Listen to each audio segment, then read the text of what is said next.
Boa noite.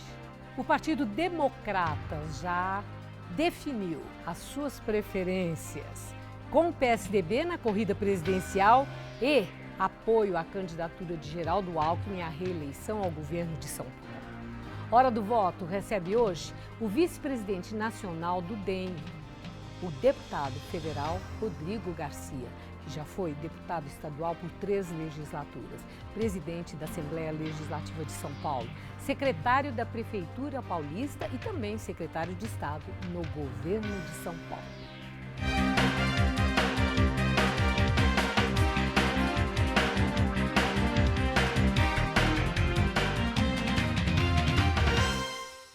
Deputado, muito obrigada por estar conosco. Deputado Rodrigo Garcia, vamos começar falando do seu partido, né? O DEM, Democratas.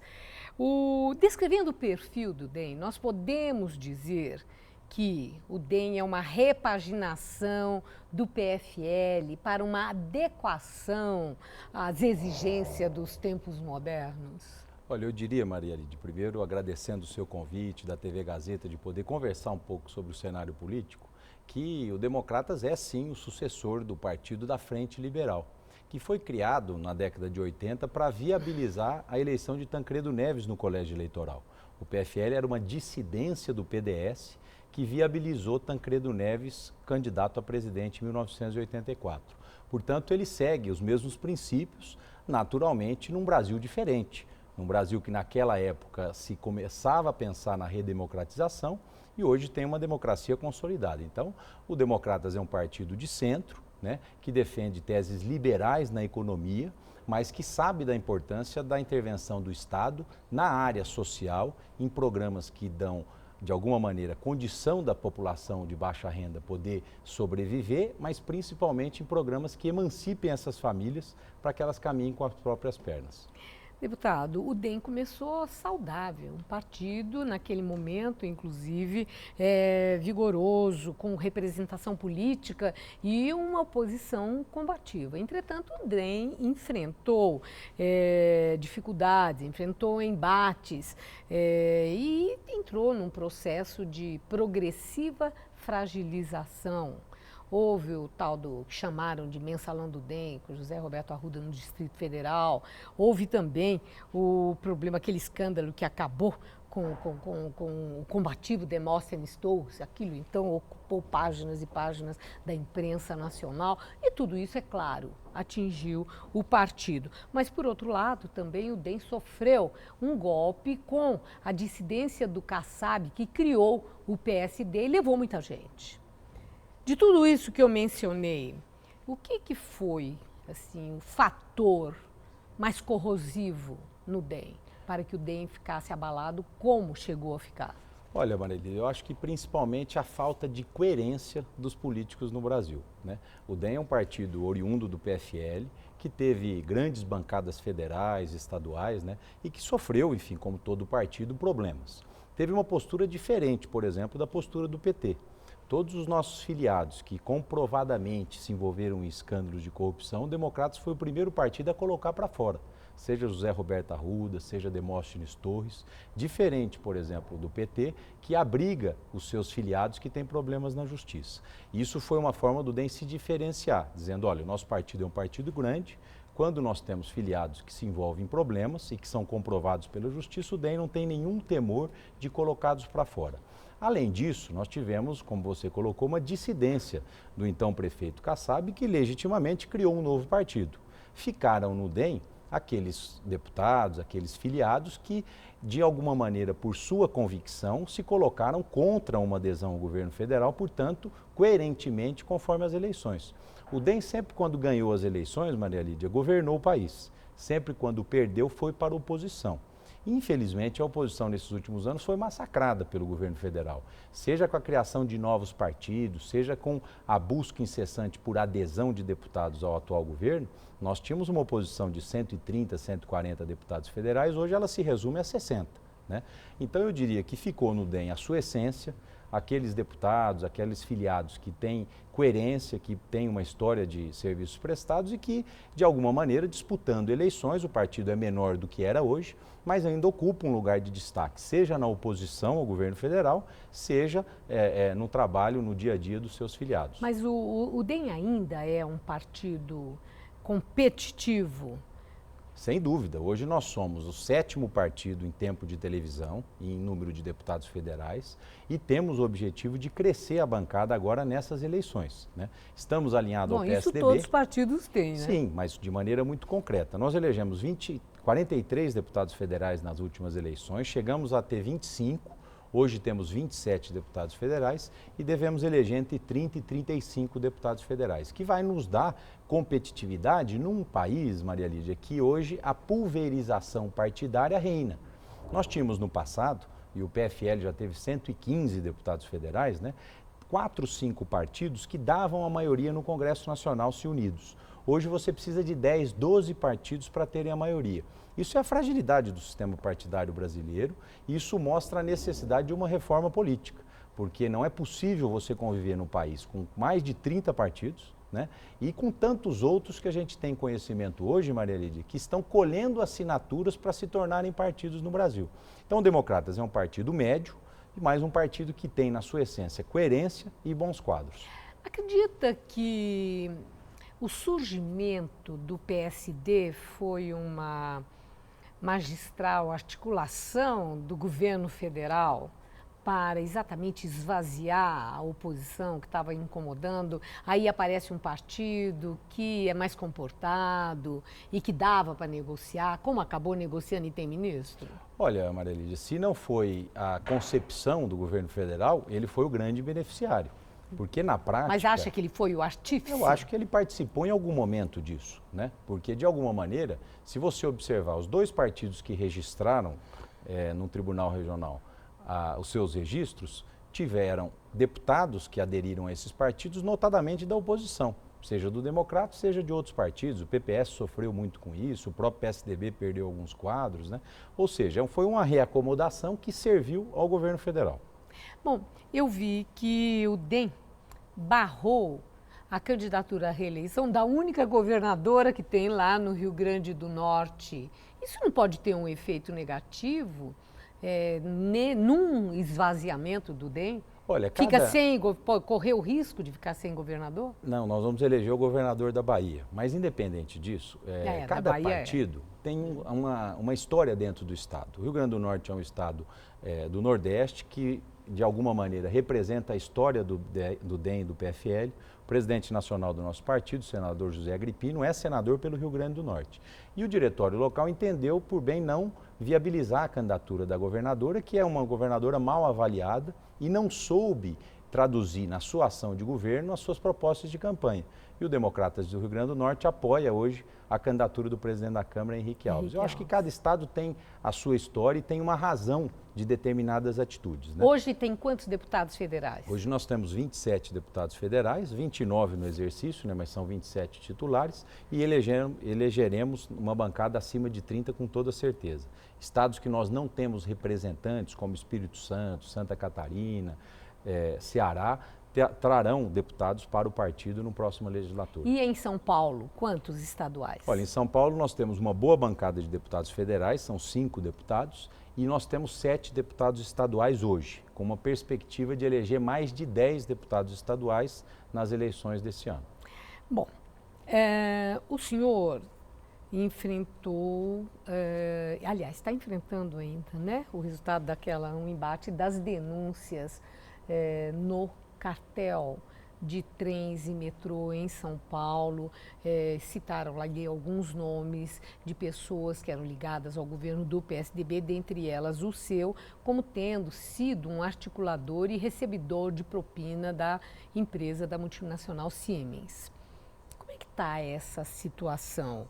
O senhor tem apoio incondicional do DEM, mesmo esse caso estando ainda sub júdice? Olha, é importante, Maria Lídia, a gente diferenciar as coisas, né? O que existe é uma narrativa de um delator que sumiu, ninguém conhece, citando o nome de deputados que teriam sido beneficiados pelo suposto esquema do cartel. O governo do Estado e eu, pessoalmente, somos os maiores interessados que isso seja esclarecido. Como é que está essa situação hoje? Faz mais de 6 anos que se investiga um suposto cartel em São Paulo. E é importante dizer sobre isso que poucas indústrias no mundo fabricam trens. E o que nós precisamos deixar claro para a população é quanto o Estado pagou por esses trens comparado a quanto o próprio governo federal, nas suas empresas federais, pagaram por outros trens. Então, se teve cartel em São Paulo, teve muito mais cartel em outras regiões do país, porque o trem de São Paulo é o mais barato do Brasil. Mas não interessa, o governo precisa esclarecer esse caso. E recentemente, perto agora das eleições, um dos delatores do esquema disse que, por ouvir dizer, não pode provar, mas eu acho, eu deduzi por lógica que tinha deputados envolvidos. Citou meu nome e de outros colegas. A situação hoje é que o Supremo Tribunal Federal abriu um inquérito de investigação. Não existe nenhuma denúncia formulada e não existe nenhuma tipificação criminal. Nós estamos sendo investigados por propina, por ajudar empresas a vender ao governo, não tem nem a tipificação criminal. Mas o fato é que existe essa citação e eu, por exemplo, envolvido nisso, sou o primeiro a querer que isso se esclareça. O senhor se colocou à disposição para uma acariação com esse delator? Me disponho a fazer acariação. Aconteceu? Não, porque ninguém o acha. Quer dizer, me dispus a fazer a cariação, abro todos os meus sigilos bancário, fiscal dos últimos 20 anos. A minha vida é pública, Maria Lídia. Portanto, por ser vida pública, ela está à disposição de todos, né? E sou o maior interessado de esclarecer esse tipo Agora, de denúncia. denúncia. Agora, o senhor falou uma coisa que eu me lembro, que o senhor disse que essas denúncias têm um viés político, que elas eram um antídoto ao mensalão. O senhor ainda acha isso? Olha, ficou claro pelas matérias de imprensa que existiu uma carta adulterada, uma tradução em inglês mal traduzida, né, que induziu as pessoas a acreditarem que tinham políticos envolvidos nisso, né. Eu não quero acusar falsamente ninguém, sou diferente dos eventuais adversários que apontam o dedo sem nenhum tipo de prova. Eu vou processar a pessoa que citou isso e vou provar na justiça que não tenho nada a ver com isso e vou querer receber danos morais para isso contra essa pessoa. Agora, eu não tenho dúvida que isso serviu à oposição, ao PT, porque de alguma maneira é fácil inventar escândalos, eles não estão provados, fica uma dúvida no ar na cabeça do eleitor, depois passa a eleição, as coisas não se esclarecem. O senhor teme que tenha isso aí, prejudique? O senhor é candidato? Eu sou pré-candidato, vou ser confirmado na minha convenção, a reeleição, e não tenho dúvida que, enfim, estou tranquilo para esclarecer para qualquer tipo de dúvida em relação a isso, mas mais do que tranquilo, Maria Lídia, sou o principal interessado hoje que isso seja esclarecido, porque quem está na vida pública tem que ter essa clareza de prestar contas à sociedade. Se o resultado dessas eleições mostrar que o DEM não conseguiu eleger o número de candidatos que pretendia, se for aquém, se mostrar que há um esvaziamento, o senhor acha que o Partido Democratas deve ficar aberto para uma possibilidade de fusão com outra legenda? Olha, Maria Lídia, nós não vamos ser mal sucedidos na eleição. Eu tenho mais do que convicção que nós passaremos bem dos 30 deputados, o que nos vai colocar como um partido médio, como somos, né? Mas um partido médio com identidade. Um partido médio que as pessoas enxergam o seu lado, é oposição, é situação, não são partidos híbridos que nós temos no Brasil, que está com o governo federal, está com o estado, está com o município. Então, o DEM está se preservando como um partido médio e um partido coerente. Agora, eu tenho uma opinião pessoal, o próximo governo, eu espero que seja do nosso candidato, mas independente do resultado da eleição federal, precisa haver uma rearrumação na política nacional. Nós temos que fazer a reforma política no primeiro ano do próximo governo. Uma reforma política que diminua os números de partidos, que de alguma maneira aproxime o eleitor do seu candidato escolhido, com o voto distrital e tantas outras mudanças para que a gente organize o sistema político brasileiro. Então, eu sou defensor da reforma política e acho que essa aglutinação de partidos, fusões, incorporações vão ocorrer no próximo ano, independente do governo que estiver de plantão. Quer dizer, teremos um outro cenário? Acredito que sim, porque hoje, Maria Lídia, são mais de 30 partidos registrados. E uma outra informação, tem mais de 29 siglas colhendo assinaturas nesse momento no Brasil para se tornarem partidos. Nós temos 60 ideologias diferentes. Sabe que passa a ideia que partido é um negócio rentável, é? Parece que virou um bom negócio, né? Então, eu acho que nós temos que urgentemente dar uma resposta à sociedade e fazer a reforma política que vai, como consequência, também diminuir o número de partidos. Agora, é interessante, né? Todos os políticos investidos aí de autoridade institucional pelo voto, como é o seu caso, um deputado federal, falam aqui que querem, que entendem que um caminho para a solução de uma série de problemas que a democracia brasileira enfrenta, porque são problemas que ferem os princípios da democracia, então, que é a reforma política. Agora, quem tem que fazer a reforma política são exatamente as pessoas que estão investidas dessa autoridade e legitimamente credenciadas para isso, e legalmente credenciadas. E não sai a reforma política, qual seja. Os próprios parlamentares não querem. Por quê? E nem o executivo, que tem maioria. Eu acho que você no Congresso também não sai a reforma política. O que explica? Você toca num ponto fundamental. A pulverização de partidos no Brasil e a quantidade hoje de partidos fez com que o Congresso Nacional não tenha unidade suficiente para propor a reforma política. Eu acho que a reforma política ela vai ser sim aprovada pelo Congresso, mas ela deve ser pautada pelo governo executivo, pelo Poder Executivo. Por quê? O Poder Executivo vai se credenciar nas urnas para fazer a reforma política com a votação que terá. E ele deve pautar o Congresso Nacional, porque o Congresso sozinho não fará. Existe um espírito muito dividido dentro do Congresso sobre qual é a melhor reforma política, qual é o modelo, aonde serve para o meu Estado, aonde serve para o meu partido. Portanto, eu sou defensor de que a reforma política venha pautada pelo governo central, pelo Poder Executivo, e espero que o próximo presidente da República a faça no primeiro semestre do ano que vem. Há pouco o senhor tocou a oposição. Eu mesma chamei a atenção para a combatividade no DEM, nesse exercício de trabalho de oposição. Havia um destaque. Mas depois, a oposição no Brasil pareceu intimidada, menos vigorosa. E eu não estou dizendo só o DEM, os demais partidos que compõem a oposição. O que aconteceu? A oposição primeiro diziam, não, tem medo de bater no Lula, porque o Lula é mitificado, é uma coisa que pode ter um retorno negativo para os partidos da oposição. Então, não interessava. E mesmo no governo Dilma, ou mesmo em grande escândalo como aquele do chamado mensalão, que teve depois o chamado mensalão mineiro também, houve ali um silêncio, não foi propriamente silêncio, a falta de vigor, de empenho. Como é que o senhor entende isso? O que aconteceu? O que intimidou a oposição no Brasil? Olha, Maria Lídia, já se diz que a oposição nunca ganha a eleição. O governo é que pela soberba, pela forma de governar é que perde a eleição. E tem um pouco das duas coisas. Fazer oposição no Brasil não é fácil, principalmente via Congresso Nacional. É difícil você ter voz e ter voto para fazer valer as suas opiniões. Agora, o Democratas, ao lado do PSDB e de outros partidos, tem sido combativo, sim. Muitas vezes nós não somos, de alguma maneira, não só bem interpretados, mas não temos o espaço suficiente na própria imprensa para fazer essa oposição. E o governo cai por si só. O escândalo da Petrobras, por exemplo, não foi nem a oposição que buscou. Foi algo que surgiu na imprensa e agora sim a oposição, junto à CPI, procura mais informações. Então eu acredito que a oposição ela é combativa sim, agora ela é muito diminuta. Nós temos, como eu te disse, 60 e poucos deputados em mais de 500. Não é fácil fazer essa oposição e muitas vezes a sociedade brasileira vive um momento de participação mais ativa, de atenção ao processo político, que a leva a, num primeiro estágio, nivelar todo mundo. Todo mundo é igual, os governos têm os seus problemas, todos os partidos têm as pessoas, enfim, que não condizem com a minha confiança. Então, tudo isso nivela de alguma maneira e ofusca aqueles que, de alguma maneira, fazem um trabalho sério e que trabalham combativamente na oposição. Eu peço licença, vamos a um pequeno intervalo e eu deixo uma questão para assim que voltarmos. Deputado, há mais ou menos um mês e pouco, o senhor disse que em São Paulo a eleição teria sim segundo turno.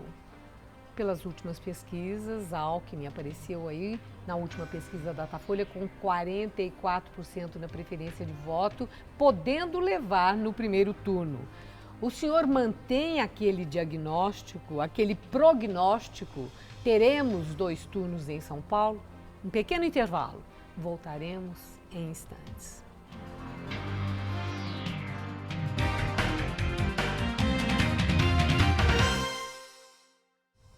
E estamos de volta com Hora do Voto. Hoje, nosso entrevistado é o deputado federal Rodrigo Garcia, vice-presidente nacional do DEM.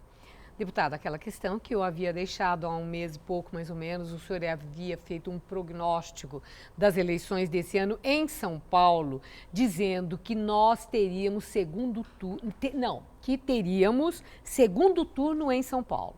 E a minha indagação foi essa, né?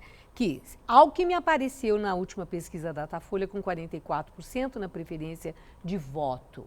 O senhor mantém aquele prognóstico? Ou Alckmin tem chance ainda de manter essa diferença dos demais candidatos e leva no primeiro turno? Olha, Maria Lídia, é natural que tenha segundo turno. Agora, eu não torço para isso. Eu trabalho para que o governador Alckmin se reeleja no primeiro turno. Mas temos indicadores de segundo turno? Mas eu acredito que é natural, numa eleição tão complexa como essa de São Paulo, ter 2 turnos, né? Mesmo que hoje o governador Alckmin tenha esse favoritismo, tenha o apoio do meu partido e de tantos outros partidos. Porque num estado com 30 milhões de eleitores, é natural a população querer mais tempo para avaliar, para decidir. A pesquisa de hoje não dá segundo turno, né? Mas acho que nós teremos sim 2 turnos em São Paulo. Não quero que tenha, mas acho que teremos 2 turnos, assim como a nível nacional, né? Hoje, se você somar a intenção de voto do Aécio e dos outros candidatos, empata com a intenção de voto da presidenta Dilma. Ou seja, aponta-se para um segundo turno. Acho que é natural ter 2 turnos em Brasília e ter dois turnos em São Paulo. Bom, e na questão dos apoios, o senhor vê com bons olhos a presença de Kassab na sucessão estadual ao lado de Geraldo Alckmin? E eu faço essa pergunta porque o senhor foi aliado de Gilberto Kassab, o senhor, na sua história política, por muito tempo. Depois vocês romperam politicamente. Dá para ter um convívio? É óbvio que dá. O Kassab participando da coligação do Alckmin, seja numa chapa majoritária, seja apoiando o governador, no fundo ele está honrando as suas origens. Ele vai estar no mesmo lugar onde ele sempre esteve. O que precisa avaliar é justamente essa postura. Em São Paulo eu apoio um, em Brasília eu apoio outro, né? Essa avaliação está sendo feita pelo governo. Mas está acontecendo com os partidos, o PSDB inclusive, né, em relação ao Rio de Janeiro, nós estamos vendo. Ainda não tomou a sua decisão final. Né? Não, nada tem assim, a decisão final, mas essas alianças estão acontecendo assim, né? Sim, você tem as alianças estaduais, mas você tem que guardar certa coerência com o governo central. Quer dizer, aqui até agora, os partidos que são aliados do governador têm uma certa distância do governo central. Alguns apoiam, outros estão na oposição, né? Agora, eu não vejo nenhum problema o PSD apoiar o governador Alckmin, acho que é uma aliança bem-vinda e ajuda o governador a consolidar o seu favoritismo para essa eleição. Torço, portanto, para que a coligação do Alckmin seja a maior possível dentro do programa e dos princípios que ele estabeleceu. E a sua relação com Kassab, como é que ficou? Rompidos ou amigos para sempre? Olha, existiu uma relação política e uma relação de amizade, né? Essa relação hoje não existe mais, até porque cada um seguiu o seu caminho. Ele está num outro partido, defendendo outras ideias, e eu mantenho-me no Democratas, antigo PFL, defendendo sempre as mesmas ideias que defendi. O candidato do PT, a convenção do PT, já sacramentou Padilha em São Paulo com entusiasmo, entendendo que ele tem muita chance, não obstante esteja, né, com uma preferência de voto ainda, de certa forma, insignificante, considerando dos concorrentes. O senhor havia dito que Padilha que iria para o segundo turno com Alckmin. Acontece que quem tem um desempenho para isso, que parece bem favorável a ser o parceiro de Alckmin no segundo turno, é o SCAF. E agora, o que o senhor acha? Depois da convenção do PT, Padilha vai deslanchar, vai ganhar força? O fator Lula vai fazer valer aquele seu prognóstico? Olha, eu acredito ainda que o PT levará o seu candidato para o segundo turno. O Padilha vai ter que explicar muito em São Paulo a sua gestão no Ministério da Saúde, a falta de financiamento público do governo federal para a saúde, que é hoje o principal problema do Estado. Se você fizer uma pesquisa hoje, Maria Lídia, 45% das pessoas apontam a saúde como o principal problema. Vem na frente de segurança pública, de educação e outros serviços. Então, como explicar um ministro da Saúde, candidato a governador de São Paulo, que tirou o dinheiro da saúde pública do Brasil? O governo federal cai o seu investimento na saúde enquanto o do Estado sobe. Agora, eu acredito na máquina partidária do PT como uma força muito forte para que ela leve o Padilha para o segundo turno. Acho que ele tem toda a chance de ir para o segundo turno, eu mantenho o meu prognóstico. Torço para que o Alckmin ganhe no primeiro, mas ainda temos muita eleição pela frente. Nessa altura, pesquisa é apenas um indicador. Sim. Ainda teremos uma eleição pela frente, debates, tempo de televisão, performance dos candidatos e a população, no momento certo, tem a sua decisão de voto Nisso final. tudo que temos pela frente, deputado, certamente uma enxurrada de críticas sobre Alckmin é o que vai prevalecer na oposição a ele. Mesmo porque antes da convenção isso já estava acontecendo, né? A crise da água, são esses escândalos, Alstom, Siemens, cartel de trens, coisa do passado do PSDB, etc. Alckmin pode ficar vulnerável e essa preferência de voto hoje tão favorável pode se reverter? O senhor teme que isso aconteça? Não tenho nenhum temor. Por quê, Maria Lídia? As pessoas já têm um conceito do governador Geraldo Alckmin. Ele é governador há 10 anos de São Paulo, tem os acertos do seu governo para credenciá-lo e é um candidato muito conhecido com baixíssima rejeição. Então, as pessoas sabem quem é o governador, sabem aquilo que falam dele, se é verdade ou se é mentira. Por isso eu acredito muito na reeleição do governador Alckmin. Acho que a sua baixa rejeição e o conceito que ele tem junto à população de São Paulo vão dar a ele mais 4 anos de mandato. E a Copa das Copas? O senhor acha que ao final o brasileiro vai ter vergonha ou orgulho do próprio país? Olha, Maria, eu acho que o brasileiro não vai misturar as coisas, não vai misturar a Copa com política, né? Todo mundo está feliz que o Brasil começou bem na Copa, está avançando, acho que, enfim, podemos ser campeões mundiais novamente. Agora, tem chance, né? Tem chance. Isso não tem nada a ver com o gasto público nos estádios, com o que fizeram com a Copa do Mundo. O tal legado da Copa do Mundo é um legado relativo, né? Que poderia ser muito melhor aproveitado pelo país. Para encerrar, como o senhor se sentiu na abertura da Copa, com aquela atitude de parte dos que estavam lá no Itaquerão? Olha, eu estava xingando Dilma Rousseff daquela forma, usando o termo de calão. O que o senhor sentiu na hora? Eu estava presente no estádio, Maria Lídia, e fiquei constrangido. Eu acho que as vaias, as críticas à presidente, a qualquer governante que esteja na vida pública, elas são saudáveis, mas não pode derivar para uma ofensa pessoal, um xingamento. Então, não concordo com isso, acho que não é por aí e acho que o brasileiro tem outras formas de protestar. A melhor delas, no dia da eleição, escolhendo pessoas comprometidas com o país. Muito obrigada, deputado, por sua entrevista. Uma boa noite. Boa noite. E termina aqui Hora do Voto. Agradeço muito você nos acompanhar. Uma boa noite a todos. E até a próxima segunda-feira, às 11h30 da noite. Hora do Voto.